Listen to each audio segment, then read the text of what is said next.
Europe 1. La France bouge, la saga.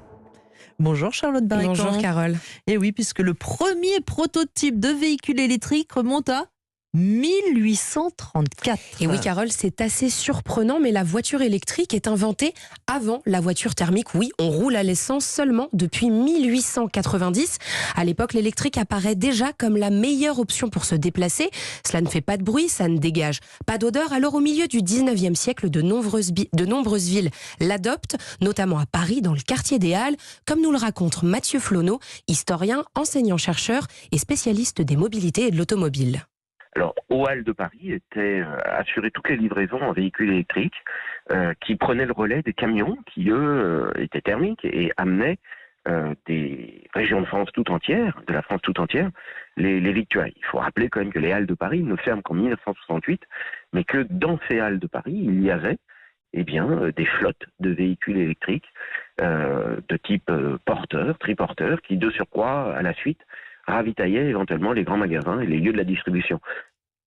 Là, c'est quand même incroyable. Moi, j'ai totalement découvert quelque chose. Et très vite, donc, Charlotte, on prend conscience de l'intérêt du tout électrique. Et oui, Carole, et d'ailleurs, plusieurs secteurs professionnels décident de s'équiper.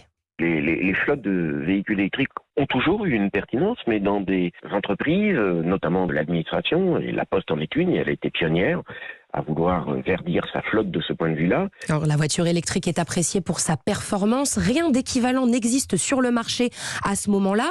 En 1899, dans les Yvelines, par exemple, le pilote Camille Genelzi passe la barre des 100 km/h avec sa voiture électrique, la jamais contente. Mais ceci est assez anecdotique par rapport à tout un système, un écosystème, celui de l'automobilisme naissant qui se met en place, et les quelques constructeurs de véhicules électriques vont être supplantés par tous les constructeurs de véhicules thermiques. Alors, en fait, on était déjà très en avance il y a très longtemps. Pourquoi la voiture électrique est abandonnée finalement ? Bien, Carole, il y a plusieurs raisons. D'abord, elle n'est pas assez rapide. Ensuite, le pétrole est plus accessible, donc les industriels se saisissent de cette opportunité pour développer la filière de la voiture thermique. Et enfin, c'est une question d'autonomie. Et oui, les batteries et les recharges n'arrivent que plus tard à l'époque. On ne pouvait pas encore recharger comme on le fait aujourd'hui. Alors, il faut attendre 1859 pour que le physicien français Gaston Planté mette au point la batterie électrique rechargeable qui est encore utilisée aujourd'hui dans nos voitures. Les grands constructeurs aussi d'ailleurs ont tenté le coup comme Citroën ou Peugeot, des pionniers en matière de voitures électriques. Et ça n'est pas suffisant, Charlotte. Et non, loin de là, le prix des voitures thermiques est plus compétitif. Alors, petit à petit, les voitures électriques sont oubliées. Et donc, il faudra attendre finalement les années 2010 pour que l'électrique revienne sur le devant de la scène. Et c'est là qu'arrive notamment la fameuse Renault Zoé. Exactement, on prend conscience du désastre écologique causé par les voitures thermiques, essence ou diesel. Alors, on ressort du placard cette vieille idée, l'électrique. Mais aujourd'hui, les enjeux sont différents. Il faut créer un écosystème et équiper les routes de bornes de recharge.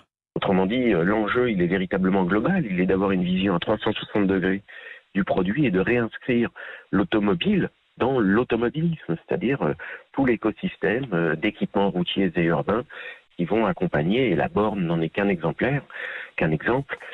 qui vont accompagner son développement. Alors aujourd'hui, la tendance s'inverse. Le Parlement européen met fin aux ventes de voitures thermiques et hybrides neuves à partir de 2035. Donc le marché de l'électrique, devenu marginal, devrait progressivement prendre sa place de numéro 1 sur nos routes. Un grand merci Charlotte Barricon. On a appris plein de choses. Je pense que vous aussi, chers auditeurs, ça a dû vous parler.